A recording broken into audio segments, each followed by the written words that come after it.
भावाची जी निर्गुण हत्या झालेली काय प्रमुख मागणी? आमचे सगळं पोलीस कर्मचाऱ्यांना, सगळे भीम सैनिकांना आग्रहाची विनंती करते, माझ्या भावाची हर्सुल जेल समोर रॉड, बॅट, चाकू घालून निर्दयपणे हत्या करण्यात आली, ते 4:30 वाजेच्या सुमारामध्ये. आणि तो आमच्या घरामध्ये करता सवरता म्हणजे आमचा एक पाठुंबाच होता सर्वांचा. माझे वडील 75 वर्षाचे आहे, माझी आई 65 वर्षाची आहे आणि तो भाड्याच्या रूम मध्ये राहत होता. आज त्या लोकांनी त्याला मारून आमच्या सर्वांमधून दूर केलं. मग माझी आई वडील यांचं काय करायचं आता? आम्ही 4 बहिणी, आता आम्ही कोणाच्या दारात उभं राहायची? आता त्या गुंड्यांनी तर माझ्या भावाला 15 ते 16 जणांनी मिळून मारलं. ते आता ज्या दिवशी झालं त्या दिवशीपासून 4च जण अटक आहे. मग बाकीचे गुन्हेगार कुठे आहे? ते पोलीस कर्मचाऱ्यांनी शोधून काढावं आणि त्यांना सर्वांनाच फाशीची शिक्षा, एकदम कडक शिक्षा द्यावी. कारण की माझ्या भावाची हत्या ही साधारण हत्या नाही केली. त्यांना रॉड चाकू मारू त्याला बेशुद्ध पाडून खाली पाडलं. खाली पाडून सुद्धा तिथं ते चाकू रॉड बॅट हातामध्ये घेऊन उभे राहिले. मग असे दरोडखोर जर गल्ल्यानं फिरत असले तर बाकीच्या समाजाचं आमचं काय व्हायचं? आम्हाला सुद्धा त्याच्यापासून भीती आहे. आज ते 4 जण मधात 11 जण जर गल्ल्याने फिरत असले ते आमच्यावर बी हल्ला करू शकता, आमच्या घरावर येऊन आम्हाला मारू शकता. ते गल्लीमध्ये 12:30 ते 1च्या सुमारास आले. बबलू मोर्याचं घर कुठे आहे? त्या महाराजाचा आज आम्ही कांड करणार आहे, त्याच्या आज आम्ही गेम करणार आहे असे म्हणून घरापुरून गेले. आज 3 गाड्या घरापुढं बी आल्या होत्या. ते गल्लीमध्ये येऊ शकतात, गल्लीमध्ये धमक्या देऊ शकतात. तर मग असे लोक काय करणार नाही? हे समाजानं व पब्लिक सिटीमध्ये पोलीस कर्मचाऱ्यांना, भीम सैनिकांना, ते जेवढे ग्रुप असतील या जगामध्ये जेवढे काही, त्या सर्व लोकांनी या लोकांवर अटक केला पाहिजे. अशा लोकांना फाशीची शिक्षाच दिली पाहिजे. कारण की ते गल्ल्यामध्ये खुलेआम येतात, काड्या ते घेऊन कुठे घर शोधू लागले. खुलेआम 4:30चा टाइम म्हणजे हा काही रात्रीचा टाइम नसतो. तिथे पब्लिक असती. हर्सुल जेल समोर मैदान, ते मैदान काही छोटं मैदान नाही, खुलेआम मैदान. तिथे झाडी झुडी काही नाही. तिथे एवढ्या खुलेआम जगामध्ये त्यांना चाकू रॉड ते घेऊन मारलं. मग ते कोणाला पोलीस कर्मचाऱ्याला घाबरले का? कोणाला लोकांना घाबरले का? आम्हाला हे मारल्याच्या नंतर आमचं काय हाल होतील? आम्हाला काय शिक्षा भेटन? आम्हाला कोणी काही करण का?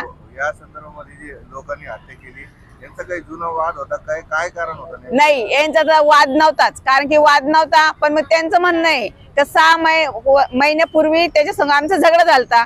आम्ही ते पण मान्य करतो, पण 6 महिन्यापूर्वी झगडा झाला होता. त्या माणसाचा हात तुटला का, पाय तुटला का, डोळा फुटला का, काहीतरी त्याला व्हायला पाहिजे. भांडण झालं म्हणजे त्याचं काही व्हायला पाहिजे ना. झालं तर ते सिद्ध दाखवायला पाहिजे. त्यानं माझं हे यानं केलं होतं, त्यानं त्याला जीवाशीच मारून टाकलं. ते त्यानं जीवाशी मारून टाकलं. तो मान्य करतोय की मी 6 महिन्या पहिले झगडा, हे सगळं चुकीचं आहे. हे प्लॅनिंग करून, ही प्लॅनिंग आहे पूर्ण. त्याच्या मागे कोण आहे? हे जे सांगते त्यांच्या पाठीमागे कोण आहे? मास्टर माइंड त्यांचा कोणाचा आहे? ही प्लॅनिंग होऊन माझ्या भावाला मारलेलं. एवढे आरोपी जे कोणते समाजाचे? एक राजपूत समाजाचा आहे, एक आपल्या समाजाचा ना, एक बौद्ध समाजाचा आहे. बाकीचे तर आम्हाला काही माहिती नाही अजून ते कोणते समाज. त्यांच्यावर 18 शिटी गुन्हे दाखल झालेच पाहिजेत. कारण की ते गल्लीमध्ये येऊन सुद्धा त्या महाराजाचा आज आम्ही गेम करणार आहे, त्या महाराजा बबल्या कुठे आहे अशी गल्लीमध्ये येऊन म्हणलं. गल्लीमध्ये येऊन त्याच्या सिटी कॅमेरामध्ये त्यांच्या गाड्या आलेल्या आहे, फुटेज आलेलं आहे. आणि ज्या ठिकाणी माझ्या भावाला मारलं त्या तिथे सुद्धा फुटेज आहे. त्यांच्या हातात रॉड आहे, त्यांच्या हातात बॅट आहे, त्यांच्या हातात चाकू आहे. आणि माझा भाऊ खाली पडलेला आहे आणि ते आजूबाजूला सर्व उभं आहे तिथं. मग इतके लोक आहे म्हणजे काही दहशत आहे का? घाबरतायत का? ते पब्लिकला घाबरताय. पब्लिक तिथं तर आजूबाजूला रोड आहे, तिथं मंडी भरती, त्या लोकांना सुद्धा ते घाबरू शकत नाही. इथं जाऊन एक माणसाला मारू शकतात ते. मग बायावर बी अत्याचार करू शकतात, आमच्यावर अत्याचार करू शकतात, आमच्या घरी येऊ शकतात. आता आमची त्यांना आता हीच मागणी आहे. ते 4 अटक केले, जे 15-16 जण बाहेर फिरताय त्यांना तुरंत अटक करावं. कारण की आज 21 ते 22 दिवस झाले माझ्या भावाला होऊन. ते बाकीचे आरोपी फिरताय. मग आता हे 15 ते समजा 21 दिवसामध्ये त्याच्यामध्ये 4 तर पहिल्या दिवसापासून अटक आहे. मग आतापर्यंत 21 दिवसामध्ये त्याच्यामध्ये नाही गेले तर 5 जण तरी अटक व्हायला पाहिजे होते. ते फरारी झाले, पळून गेले काही, पण तरी बी इथले जण अटक व्हायला आजपर्यंत. हो, ते म्हणजे सिटी कॅमेरामध्ये आलेले ते फोटेज मध्ये आहेत. ते गाड्या 3 गाड्या स्वतः घरासमोर आले, फोटेज सुद्धा पोलीस लोकांनी घेऊन गेलेले. त्याच्यामध्ये 3 जण एका गाड्यावर बसलेले होते, ते फोटेज मध्ये आलेले आहेत. मग ते फोटेज मध्ये आले, त्यांचं आम्हाला नाव तर माहिती नाही, पण मग आता पोलीस कर्मचाऱ्याचं काम आहे ते पाहायचं आणि त्याला फाशीची शिक्षा व्हायला पाहिजे. आमचं हे म्हणणं, जर फाशी शिक्षा नाही झाली तर आम्ही इथून उठणार नाही. कारण की आमचा आधार तो आमचा भाऊ नाही, आमचा बाप होता. आमचे आई वडील आज भाड्याच्या रूम मध्ये राहतात. त्यांना काय करायचं, त्यांचा पाठोंबाच त्याने नाही घेतला. भांडणं झाले, हात पाय मोडतात, भांडणं करतात. अशी जीवाशी मारतात का? भांडणं असले 6 महिन्याचे, वर्षाचे, 10 वर्षे, जीवाशी मारायचा कायदा आहे का? जीवाशी मारून टाकलं. त्यानं काय मारलं याचं कारण त्यांना विचारा, आणि त्याला विचारून त्याला फाशीची शिक्षा झाली पाहिजे. आमची हीच मागणी.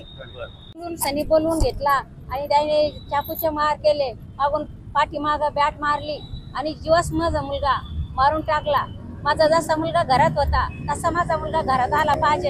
ही सरकारला विनंती करते, पत्रकार साहेबाला माझ्या हात जोडून विनंती करते, हे माझा मुलगाला तपास करून माझा मुलगा माझ्या घरात पाहिजे. माझ्या मुलाशिवाय आम्हाला कोणी खाऊ घालायला नव्हतं. माझे मुलगा नव्हता, ते माझा बापच होता असं म्हणून चाललं तर ठीक आहे. माझा एकूण एकच सोन्यासारखा मुलगा होता. माझा लय लाडका हिरा होता माझ्यावाला. मी माती काम करून कष्ट करून वाडी लावलेला आहे, शिक्षण केलं त्याच्या आलं, आणि दुश्मनाने त्याचा घात केला. असं नसतं व्हायला पाहिजे नव्हतं. आणि माझ्या आई वडिलाला म्हातारे माणसं आम्ही काय करावं, आम्ही काय खाऊ, घर किरायचं. घरून जेव्हा ते झालं, त्याचं खून झाला, घरून पडताना काय तू बोलून गेलता ते? मी जेवायला येईन म्हणे, आई तू स्वयंपाक करून ठेव. मी जेवायला तयार केलं होतं, त्याची भाजी भाकर केली, भाजी आवडीची होती त्याच्यावाली. बाहेर कामाला गेला होता तो, काम करून येतो म्हणे, आई मला जेवण तयार करून ठेव, मी 1-1:30 वाजेपर्यंत येतो, मग नंतर जेवण म्हणे. माझा मुलगा बिन जेवाचा सुद्धा तसाच निघून गेला बाहेर. काय काम करत होता मुलगा? रिक्षा चालवत होता भैया. पोलीस आयुक्ताला काय मागणी आहे तुमची आता?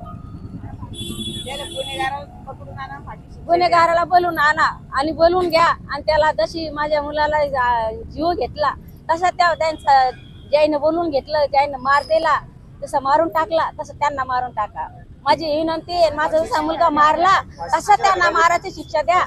हा, असं फाशी शिक्षा द्या त्यांना. जेव्हा वेळेस त्या फाशी देत नाही तोपर्यंत मी इथून जात नाही. मी माझ्या मुलाला जशी झाली त्यांना नाही झाली तर मी इथंच मी फाशी घेऊन आणि इथंच माझा आत्मा ध्यान करण माझ्या आला. जोपर्यंत माझा मुलाला शोध लागत नाही तोपर्यंत मी इथून हालत नाही. माझा मुलगा मला वापस पाहिजे आणि त्यांना फाशीची शिक्षा मिळालीच पाहिजे, अशी तुम्हाला पत्रकार साहेबाला माझी विनंती देते. चालेल.